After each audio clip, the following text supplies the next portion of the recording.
Hey guys, Jim here. I got something really cool and really exciting to share with you. Something that's out of the box. Something that's so far from what I normally collect that it's crazy. And it's super rare, super high quality.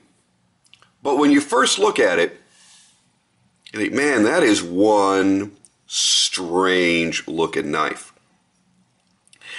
Not only is it a strange looking knife, it's made by a strange individual. A mysterious man. A man we know as Elliot Williamson from Ferrum Forge.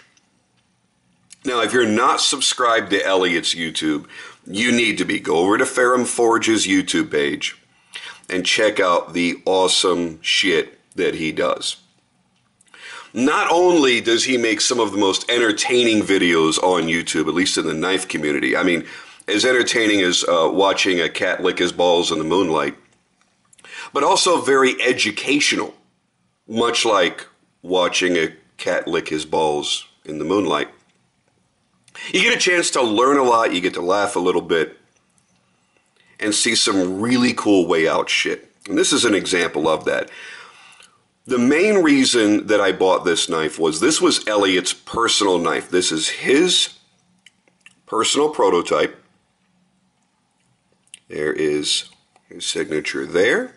And on the back it should say SM100 2013. He's been carrying this for the better part of 2013. He showed it in a lot of videos in its various stages of evolution. And this is where it ended up.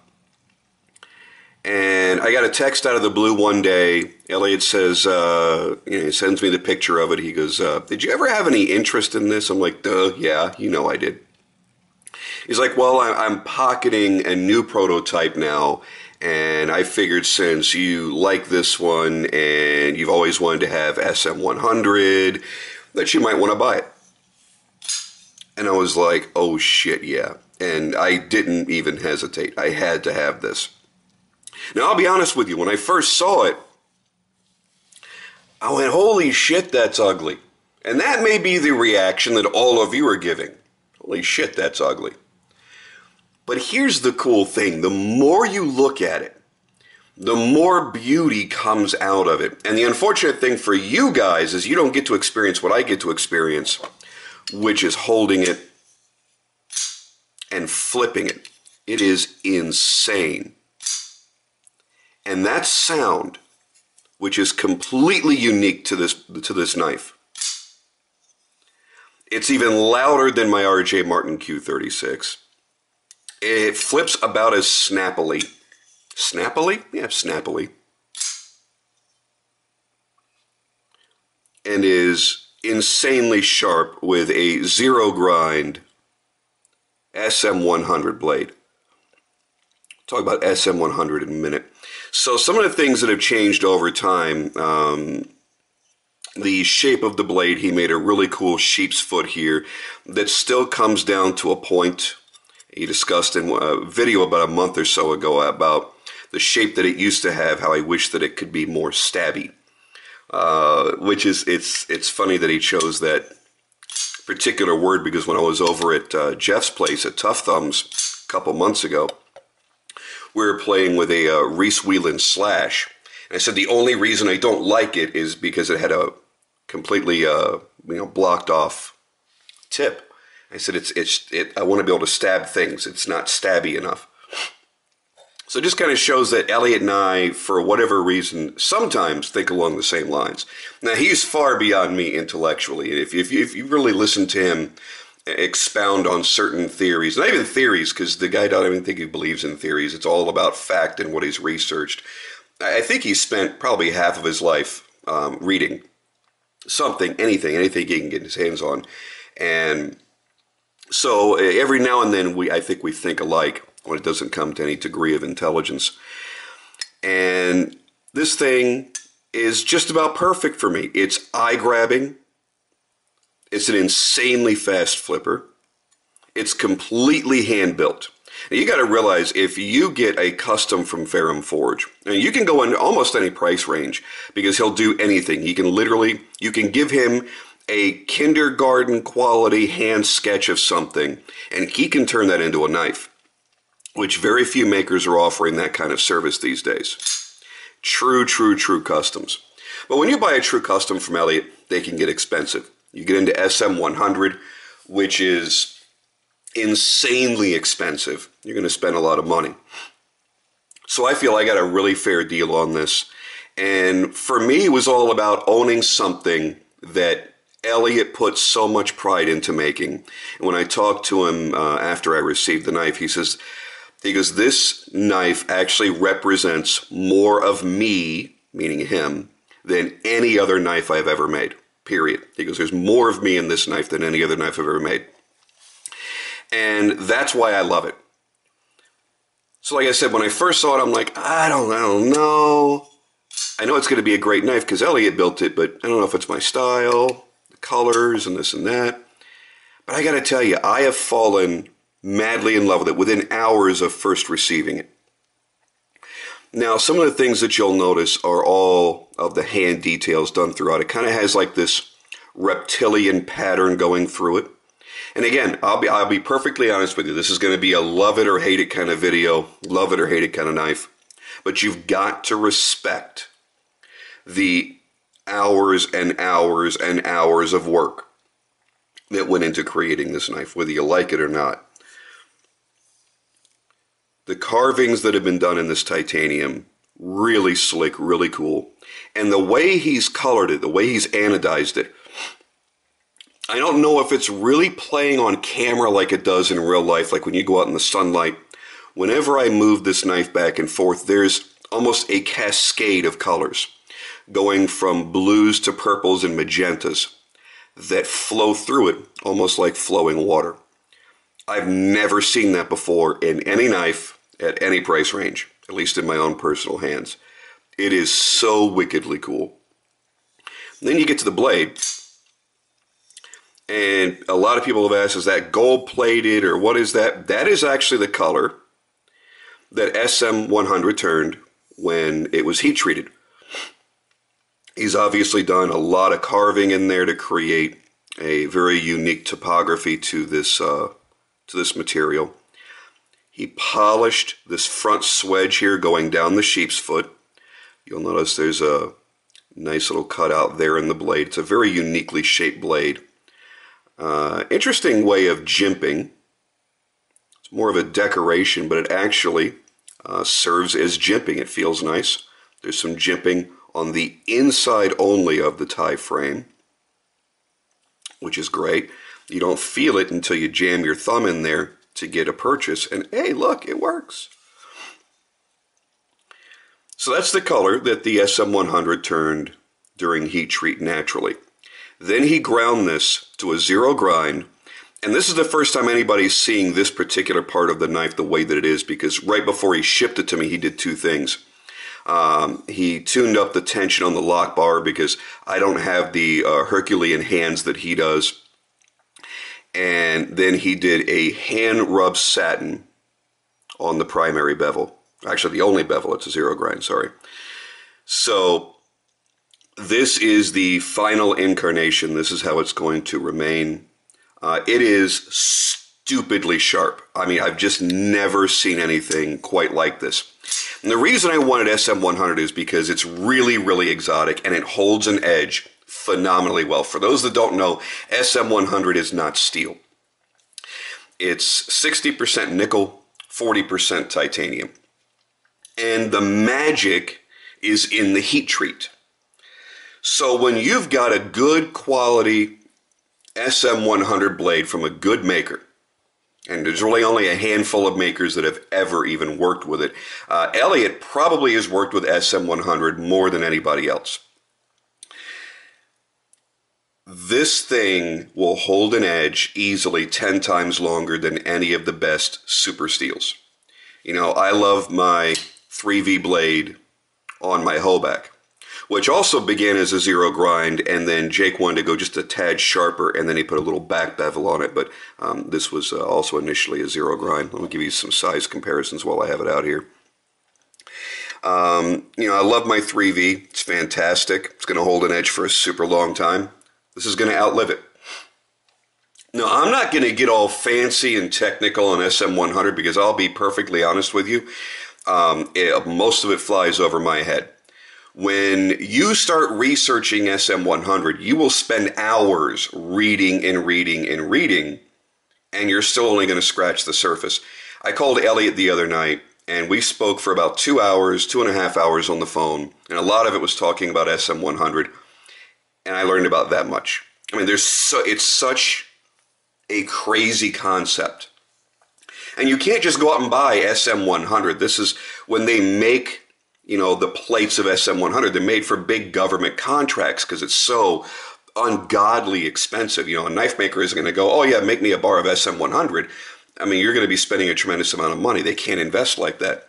So they have to wait until it's being made, and there's a surplus from that huge, you know, whatever billion-dollar government contract or whatever it's going to be. So that's why you don't see SM100 very prevalent out there. Give you another size comparison to my Bodega. It is almost identical in size to a Bodega, just about the same size as my Hoback Kwayback. And for a little more of a common theme, here is a Paramilitary 2. A little bit bigger than a Paramilitary 2. So this is not a tiny knife. Not in any way. And by the way, it actually flips better than my Bodega. Faster, snappier, certainly a hell of a lot louder. It's got a Hoback rolling detent, which is great because another thing about SM100 that's weird, and Elliot warned me about it. He goes, now the knife is not going to be a smooth operator. And then I believe he began singing some Sade. He says it's not going to be as smooth as a regular steel blade. He goes, I've never seen an SM100 blade that had a super silky smooth feeling as it opened and closed. And he's tried every kind of detent there was. And the only way that he's found to really make it work and make it work well was with the Hoback rolling detent. It is super fast. And it is, as far as, I don't want to say smooth. I mean, when you actually do this, you can feel the material, the SM100, actually rolling the detent. But it's smooth as far as its actual action. It opens and closes with a great ease. There is not, you know, too much tension on the pivot or on the lock bar, creating a friction that prevents it from opening and closing. It's just, it lacks that fluidity that you may see in some other knives. Like when I take my Hoback and I go to drop it closed, it does it by itself. That's never going to happen with an SM100 blade. Comes very close, as you see. I give it a little wiggle, wiggle, wiggle, wiggle, and it will drop into place. But it takes a little bit of work. I got to tell you, the ergonomics, it doesn't look very ergonomic, does it? And that's the funny thing about ergonomics. Sometimes what doesn't look to be ergonomic really is. And some of the things that you look at and go, wow, they put a lot of thought in those ergonomics, and then it feels like a turd in your hand. This fits, at least fits my hand wonderfully. Feels fantastic. There is the centering. There's that nice polish that he did on the back side of the blade on the spine. Going to the gold. His custom pivot. And again, I cannot get over that finish. The amount of man hours he's put into this is insane. Now, obviously, because Elliot and I are friends, I didn't have to pay, like, you know, crazy full retail or anything for it. I said, you know, if you were to sell this, you know, just sell it outright, make this for a customer exactly like it is, what would it cost? He says, something like this, you're getting right at $2,000. So I feel like I got a pretty good deal. I mean, I didn't steal it or anything, but I got a really good deal. And I can tell you right now, if I had handled this knife, and he says, if you want to buy it, it's $2,000, I would have paid it.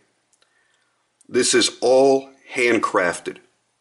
It may not have the aesthetic beauty that some knives have, that look of flawless, perfectly machined everything. But that's really the point. It's not machined. This was all done by hand. And I have such a great appreciation for the art of knife making, the dying art of true knife making by hand. To own something like this is very, very special to me. That's why I'm never going to be selling it. I won't be trading it.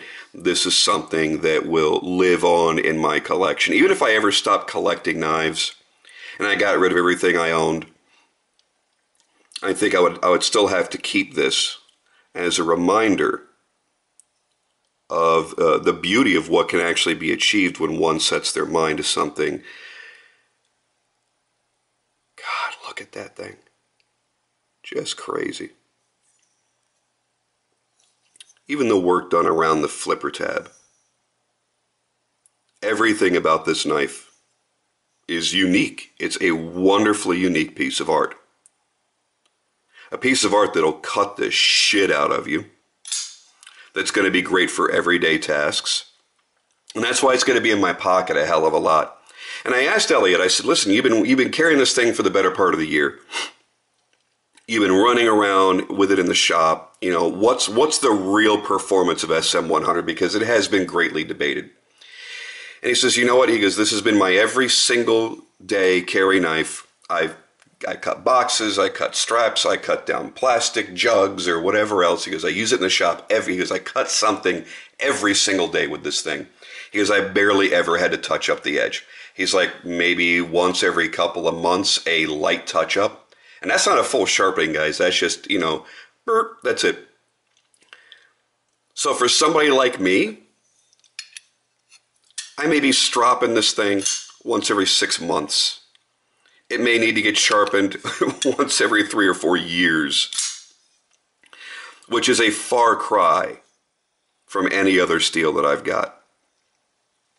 So that's what makes this unique. That's what makes this special. A lot of my friends on Instagram wanted to see a full HD video on this after I took some pictures. To be able to own not only a prototype from Ferrum Forge, but to own the knife that Elliot made for himself, carried himself, it's something that's truly special to me. I value the friendship that I have with Elliot. He is probably one of my favorite people on earth. And to own something that he puts so much of his soul into, that's what makes this worthwhile. Never expected to win any beauty awards. It's not going to be that kind of knife. For me, it is beautiful. It sings to my soul, and that's something that your run-of-the-mill production knife is never going to do. That's something that a mid-tech knife is probably never going to do. And that's something that maybe only 1 or 2 customs that you will own throughout your entire life are going to do. It touches me in a special place. Much like, no, I won't even go there. See, Elliot? But it really is masterfully done. And just to hear that SM100 slamming open in that titanium frame against that blade stop, it's a beautiful thing. And you can also listen to it when it disengages the lock. Listen to this. Now there's no stick to it, but there's a certain little ting that's unlike anything else in my collection. So if you ever get a chance to get any knife at all from Elliot, do it. If you ever get a chance to get a knife with SM100 from Elliot or McStrider or whomever may be doing it at the time, do it. Absolutely freaking do it. I guess I'm about 1 month out from my Pretium being done by Elliot. I am number 100 of the 100 being made. And he promised it that it would get delivered sometime before my AARP card gets delivered. We'll see. It's coming someday. And we have chosen to go with a something very, very cool. I am not even coming close to disclosing it. There's a reason why I'm number 100, because I don't want people copying it. And really, it's going to be myself and Jeff that will have the most custom Pretiums. Most of the Pretiums are just, the Pretiums. Bob had one done in all black with a custom clip. Elliot made a very special one for Jeff for Tough Thumbs. And then there's mine. And wait till you see what we cooked up. Holy crap, it's going to be awesome. So definitely go check out Elliot's channel, if for nothing more than the incredible entertainment value and the fact that you're going to learn a lot about knife making, knife materials, the philosophies behind using certain steels for certain jobs, and the way knives are constructed. You're going to have a hell of a lot of fun. All right, guys, I'm out of here for now. Got some more videos to make, so I will be coming back at you soon.